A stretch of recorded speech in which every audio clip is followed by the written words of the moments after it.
ልብ ንጹህ ማድረግ ማለት ነው ለማንም ክፉ ነገር አለማሰብ። በቃ ቅን ሰው፣ በቃ ቀጥተኛ ጥያቄ ስትጠይቅ ቀጥተኛ መልስ መልስ። ትልቅ ነው ትንሽ ነው፣ ሙስሊም ነው ክርስቲያን ነው ፕሮቴስታንት ካቶሊክ ጆባ፣ ሃይማኖት፣ ዘር፣ ቋንቋ፣ ኦሮሞ ማንም ሳትል ለማንም ቅን ሁኑ።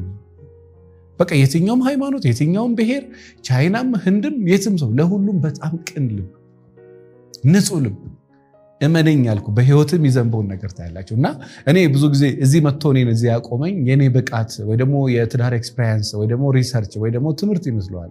ቅን ነኝ ተብሎ እንደዚህ በሚዲያ አይወራም። በምችለው አቅም ግን ብዬ አስባለሁ። እና በህይወታችሁ ዛሬ ለምነ ዛሬ መሰማት ከፈለክ በቃ ልብህን መጀመሪያ ንጹህ አድርግ። በቃ የበደልካቸውን የበደሉን ምናምን በቃ ይቅር ብያ ነው። አንቺ አይደለሽም ጥፋተኛ፣ እኔ ነኝ። አንተ አይደለም ችግር ያለበት እኔ ነኝ። ሶሪ።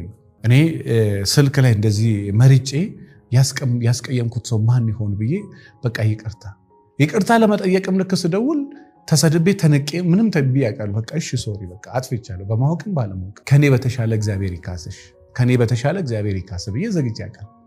አልጠቀመም የሆነ ነገር በቃ የዛኑ ቀን እርግፍ ብሎ ከኔ የወደቀ ይመስል በጣም ነው ቅልል ያለኝ በጣም።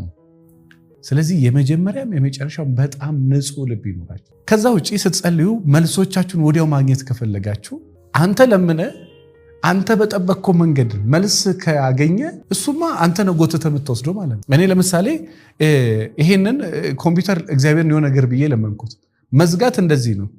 እሱም ይሄንኑ እንዲያደርግ ከፈለኩማ ያይማ የኔ እይታ ነው፣ ያ የኔ ኤክስፔክቴሽን ነው። እግዚአብሔር ደግሞ የሰው ልጅ በአይምሮ ከሚጠብቅበት መንገድ ውጪ ነው የሚሰራው። ለምሳሌ ሚስት ለምን ጌታ ወይ እባክህን ስራዬን ባርከው ብለህ ካልክ ስራህን የሚባርከው እንዴት ነው? አንተ በጠበቅከው ገንዘብ እንደዚህ አዝንቦልህ ነው አይደለም፣ ኢንዳይሬክት ነው። በገንዘብ ባርከኝ ብለህ ስትለምነው ቤት ሊሰጥ ይችላል፣ ውርስ ሊሰጥ ይችላል፣ ሰው ሊሰጥ ይችላል። ያም እኮ በረከት ነው በነገራችን